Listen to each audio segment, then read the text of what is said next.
Hello everyone.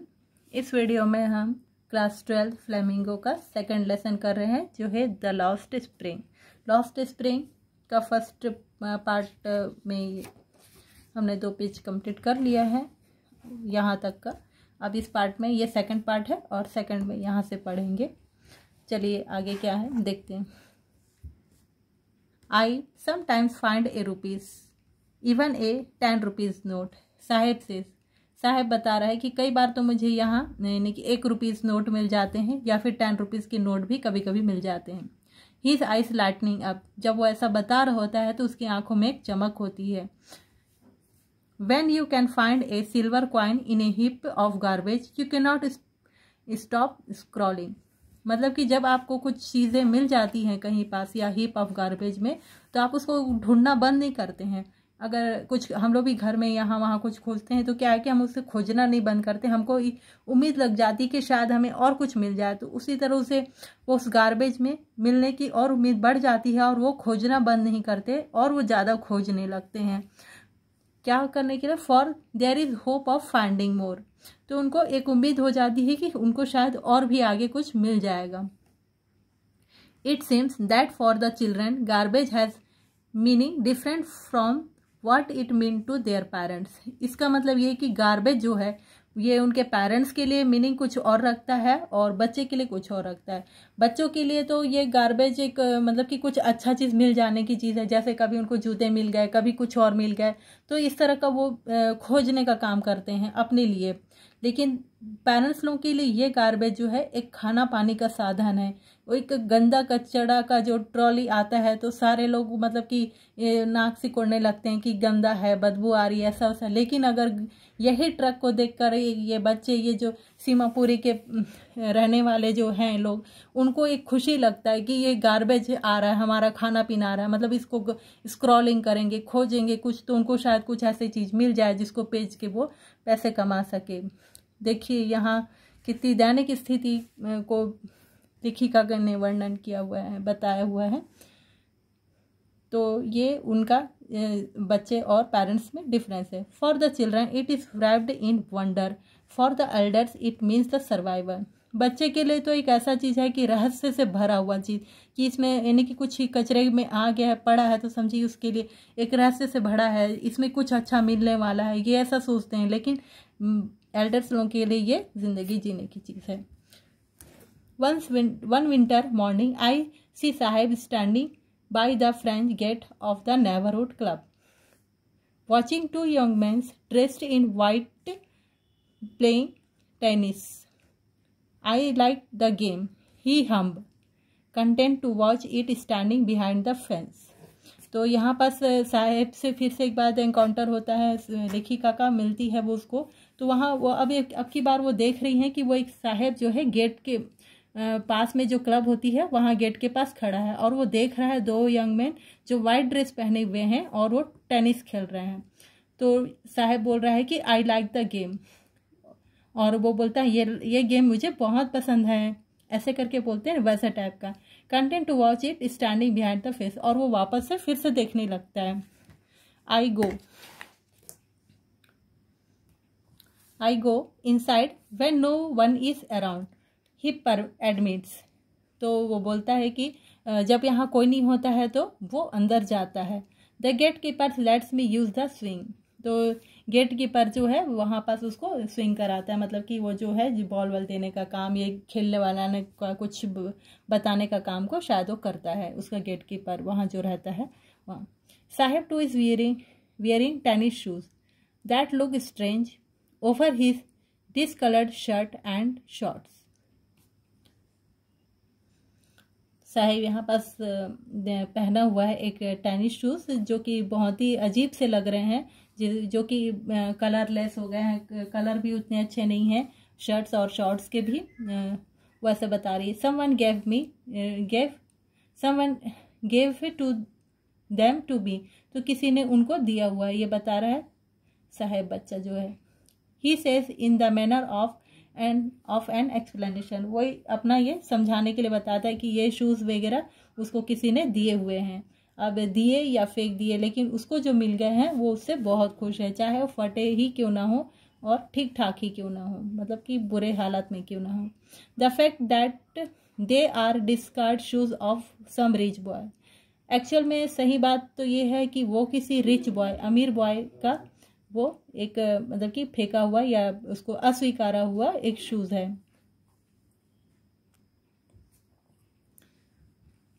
Refused to wear them because of a hole in one of them, refused कर दिया गया है किसी रिच बॉय के जरिए उस शूज को जिसमें एक शूज में होल हो गए थे। डज नॉट बोथर हिम, मगर ये बात उसको कोई यानी कि फर्क नहीं पड़ता इस बात से कि उसको किसने फेंके, किस कारण से फेंके, मगर उसको मिल गए हैं उसके नंगे पैरों को जूते, वही काफ़ी है उसके लिए।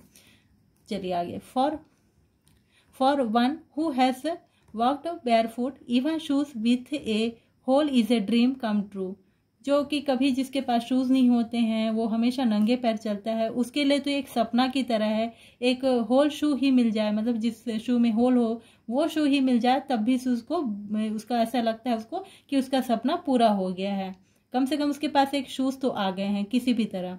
But the game he was watching so intently is out of his reach, मगर वो जो गेम देख रहा है वो इसके पहुंच से काफ़ी बाहर है, वो कभी वहां तक नहीं पहुंच सकता, क्योंकि जिस तरह से जूते ही फेंके हुए तो मिल गए हैं, लेकिन वो गेम उस जगह पर पहुंचना उसकी पहुंच से बहुत बाहर बता रही है लेखिका, एक काफ़ी डिस्टेंस बता रही हैं इस जगह से ये यहाँ तक इसका पहुंचना, उस गेट के अंदर तक का जाना और वहाँ गेम खेलना। This morning Saheb is one on his way to the milk booth, इस बार साहेब जो है मिल्क बूथ में देखती हैं साहेब को। In his hand is a steel canister, इस बार उसके हाथ में एक स्टील का कैंस्टर है, कैंस्टर मतलब कि kettle. I now work in a tea stall down the road, he says pointing in the distance. तो जो अब की बार लेखिका जब उससे मुलाकात हुई तो उसको एक मिल्क बूथ जाते हुए देखती हैं और उसके हाथ में एक स्टील का केटली रखा हुआ था, और वो एक यानी कि रोड से दूसरी तरफ जा रहा था, तो वो बताता है कि लेखिका को मैं अब वहाँ काम करता हूँ उस टी स्टॉल पर, वो पॉइंटिंग एक थोड़ी सी दूरी पर उस जगह को इशारे से बताता है उस जगह पर। I am paid 800 rupees and all my meals, उसको अब 800 रुपये मिलते हैं और पूरा खाना पीना करके, मतलब दोपहर का, सुबह का, शाम का खाना पीना मिला करके पूरे 800 मिलते हैं। Does he like the job, अब लेखिका यहाँ भी पूछ रही हैं क्या वो ये जॉब पसंद कर रहा है। आई आस्क, लेखिका पूछिए। His face I see has lost the carefree look, अब की बार उसके आंसर में वो केयर फ्री लुक नहीं है, वो खुशी नहीं है, वो चमक नहीं है जब वो आंसर दे रहा था। The steel canister seems heavier than the plastic bag he would carry so lightly over his shoulder, अभी बता रही है लेखिका कि जिस तरह से वो ये केटली उठाया हुआ है वो अब उसके यानी कि काफ़ी भारी लग रहा है उस प्लास्टिक बैग से जो वो अपने शोल्डर पर कैरी करता था। The bag of he on his, एक minute, the bag was his, जो शोल्डर पर रखता था वो बैग उसका खुद का होता था, मगर ये कैंस्टर जो है वो दूसरे का है, तो वो खुशी से उठाता था वो उस समय गार्बेज वगैरह का काम करने के लिए, लेकिन अभी वो दूसरे के कहे अनुसार काम करता है। The canister belongs to the man who owns the tea shop, और वो कैंस्टर उस टी शॉप वाले का है, इसका नहीं है। Sahib is no longer his own master, और साहेब अब अपना खुद का मास्टर नहीं रहा, मतलब कि अब उसकी मर्जी नहीं चलती है, यहाँ जैसा मालिक बोलते हैं वैसा करता है। लेकिन स्क्रॉलिंग के टाइम गार्बेज स्क्रॉलिंग जब करता था वो, तो उसकी खुद की मर्जी होती थी, खुद का वो इच्छा होता था तभी वो करता था। यहाँ पर लेखिका ने इतना कुछ बताया है, आप जो आपको मेन पॉइंट लगे आप उसको उतार के रखिएगा। अगर आपको मेरा ये पढ़ाना अच्छा लगे तो लाइक शेयर करिएगा, मुझे भी अच्छा लगेगा प्लीज़। आगे है I wanted to drive a car, अब यहाँ पर से दूसरा पॉइंट आता है, मुझे ड्राइव करना पसंद है कार में, और फर्स्ट पार्ट में हम पढ़ रहे थे some time I find a rupees in the garbage, ये फर्स्ट पार्ट में साहेब के बारे से हमने पढ़ा है। उसकी कंडीशन, उसकी जो भी चीज़ें थी वो। और यहाँ पर लेखिका दूसरी स्टोरी बता रही हैं जो कि I want to drive a car है हेडलाइन, जिसको कार ड्राइव करना काफ़ी पसंद है। और ये स्टोरी है मुकेश की, ये मुकेश की स्टोरी है। Mukesh insist on being his own master. Mukesh अपना खुद का मालिक बनना चाहता है। यहाँ भी वही है, वहाँ भी वही था, लेकिन दोनों में क्या फ़र्क है आप इस दोनों स्टोरी को समझेंगे, उसके बाद उसको बताएंगे। I will be A motor mechanic he announce. तो ये अभी वो अपने से बता रहा है मुकेश कि मैं मोटर मैकेनिक बनना चाहता हूँ। Do you know any thing about car, I ask. तो लेखिका यहाँ भी पूछ रही, क्या तुमको कार के बारे से कुछ पता है? I will learn to drive a car. बोलता है हाँ मैं सीख जाऊंगा ड्राइव करना। He answers looking straight into my eyes. और वो ये एकदम सीधे से मेरे आंखों में आंखें डालकर बताता है। His dream looms like a mirage amidst the dust of street that he feels towns Firozabad. और ये स्टोरी यानी कि जो उसकी स्टोरी है ये मतलब कि उसका सपना है कि जो वो डस्ट वगैरह धूल डस्ट से जो भरी हुई टाउन सिटी है फिरोज़ाबाद, जो फेमस है बैंगल के लिए, वहाँ जहाँ हर एक व्यक्ति फिरोज़ाबाद में बैंगल मेकिंग का काम करता है, इंगेज्ड इन मेकिंग बैंगल्स, मतलब कि बैंगल बनाने के काम में लगा हुआ है।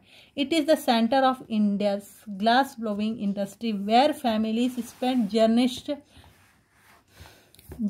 families have spent generation working around furnace welding glasses, making bangles for all the men in the land it seems।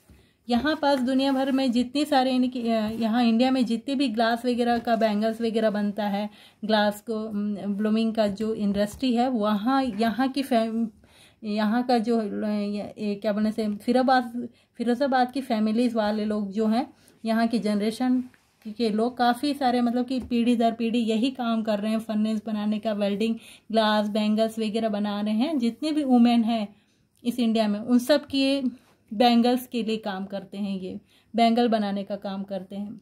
Mukesh family is among them. तो मुकेश की फैमिली भी उनमें से एक है। None of them knows that it is illegal for children like him to work in the glass furnace with high temperature in digny cells without air and light. That's the law, if enforced, could get him and all those 2,000 children out of hot furnace where they slog their daylight hours, often losing the brightness of their eyes।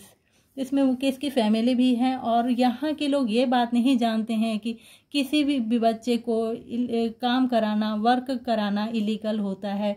और यहाँ वो छोटे से बच्चे को वो high temperature पर आग यानी कि वो ग्लास को पिघलाने गलाने का काम करते हैं और एकदम से उनकी आंखें जो लाइट वगैरह यानी कि लाइट वगैरह से दूर एकदम अंधेरे टाइप के कुछ मतलब कि तेज रोशनी में काम करते हुए उनके पूरे खुद की भी लाइफ जो है ख़राब हो जाती है। तो यहाँ बहुत सारे बच्चे लोगों को इस तरह से मतलब कि काम कराते हैं और उनकी जो है एक एज में आते तक का उनकी आइज़ की भी लाइटें यानी कि आइज़ शाइट जो है वो भी ब्राइटनेस जो है वो भी ख़त्म हो जाती है। मुकेश आइज ब्लेम ऐसे he volunteer to take me home. Mukesh की आंखें तब चमक जाती हैं खुशी से जब उसको यानी कि वो मुझे अपने घर ले जाने की बोलता है।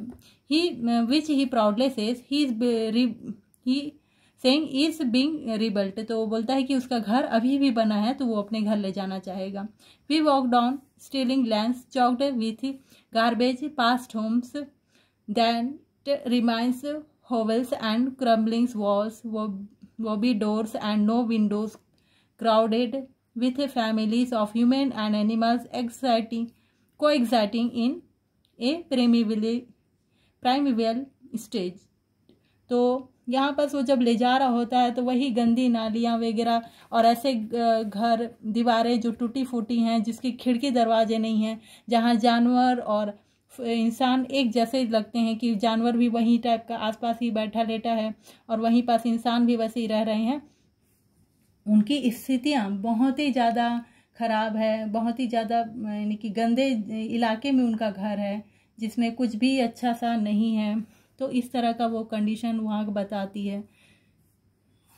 फिर इसके बाद ही stops at the door of one such house, तो वो ऐसे घर में जाके रुकती हैं जहाँ बैंक से वो भी iron doors with his food, जो एक आयरन डोर यानी कि लोहे से की थोड़ी दरवाजा थे जिसको डोर को वो यानी कि पैर से पुश मारकर खोलता है एंड पुशेस इट ओपन, तो धक्का देकर वो दरवाजा को खोलता है कौन, Mukesh. We enter a half build snack, तो हम लोग एक जो घर ठीक से बनी नहीं है, कंप्लीट अच्छी से दिख नहीं रही है, उसको हाफ बिल्ड बोल रहे हैं, जिसका वो ठीक से मतलब कि घर तो है, दीवार तो है, मगर कहीं छत उसकी क्या है कि वो घास फूस से बनी है, वैसी टाइप की हाफ बिल्ड स्टैक्स में। In one part of it stretch with dead grass, तो उसके एक पार्ट तो ग्रास, डेड ग्रास सूखी घास से बने हुए हैं। इसे firewood stove over which sits a large vigil of seizing Spanish lips, तो यानी कि उस घर में एक कोने पर जहाँ घास वास की थोड़ी सी छत लगी है, एक रूम भी है जहाँ पास एक यानी कि सिल्वर के बर्तन वगैरह रखे हैं और वहाँ पालक की भाजियाँ वगैरह कट के पड़ी हुई हैं बनने के लिए, खाना सब्जी बनाने में। On the ground in the large aluminium platters are more chopped vegetable, और वहाँ पास लार्ज कुछ और भी बर्तन हैं एल्यूमिनियम के, वहाँ पास भी कुछ और भी सब्जियाँ कट के रखी हुई हैं। A fried young women is cooking the evening meal for the whole family, एक वुमेन है कैसे वो वहाँ पास वो खाना बना रही हैं वो फुल यानी कि सारे फैमिली के लिए। Through eyes filled with smoke she smiles, उसके आंख में धुआं वगैरह पड़ा है मगर फिर भी वो स्माइल कर रही है, वो बच्ची जो खाना बना रही है। She is the wife of Mukesh Elder brother, और वो क्या है, मुकेश की एल्डर ब्रदर की वाइफ है, मतलब कि मुकेश की भाभी। Not much older in years she has become to common respect as a bahu, ज़्यादा उम्र की नहीं है मगर वो अब इस घर में एक बहू का दर्जा निभा रही है। The daughter in law of the house, और वो इस घर की डॉटर इन लॉ है, मतलब कि बहू है। Already in charge of 3 men, her husband Mukesh and their father, तो यहाँ पास उस 3 लोगों का दायित्व तो निभा रही है, काम कर रही है, वो उसके हस्बैंड का, मुकेश का और उसके फादर का, मतलब कि उसके ससुर का, इतने लोगों का दायित्व उसके बच्चे के ऊपर है, जो बहू है उसके ऊपर, sorry. When the older man enters she gently withdraws behind the broken walls and brings her well closer to her face, और जैसे एक ओल्ड मैन एंटर करता है, वो जो लड़की है वो एक दीवार के पीछे यानी कि हो जाती है और अपने आप को एक घूंघट में डाल लेती है, अपने फेस को कवर कर लेती है घूंघट से। एज ए कस्टम डिमांड्स, जैसे कि एक कस्टम है, सभी जानते हैं, daughter in law must veil their face before male elders, सभी जानते हैं कि जो बहुएं हैं वो मेल एल्डर्स यानी कि बड़े बुजुर्गों के आगे घूंघट करती। In this case the Elder is an improvised bangle maker, तो इसकी केस के हिसाब से यहाँ पर जो यानी कि एल्डर मैन है वो बैंगल मेकर है, जो कि यानी कि जो आया अभी, मतलब कि despite long years of hard labour, और जो उसने सारी जिंदगी काफ़ी हार्ड मेहनत की है। एज ए टेलर के रूप में भी उसने काम किया है। देन ए बैंगल मेकर, फिर उसका उसने बैंगल मेकर का। He has failed to renovate a house, और फिर भी उसके बावजूद भी वो एक घर को अच्छे से बना नहीं पाया है। Send his 2 sons to school, और वो अपने बच्चे को स्कूल भी नहीं भेज पाया है। All he has manage to do is teach them what he knows the art of making bangles, और वो अपने आप को बस इतना ही के लिए मैनेज कर पाया है कि वो अपने बच्चों को वही सिखा सके जो वो खुद सीखा है, एक बैंगल मेकिंग बनाना सिखाना, तो वही चीज़ वो सिखाया है। चलिए इस वीडियो में इतना ही, आपको अच्छा लगे तो लाइक शेयर कीजिएगा, थैंक यू, और बाकी का पार्ट्स नेक्स्ट वीडियो में।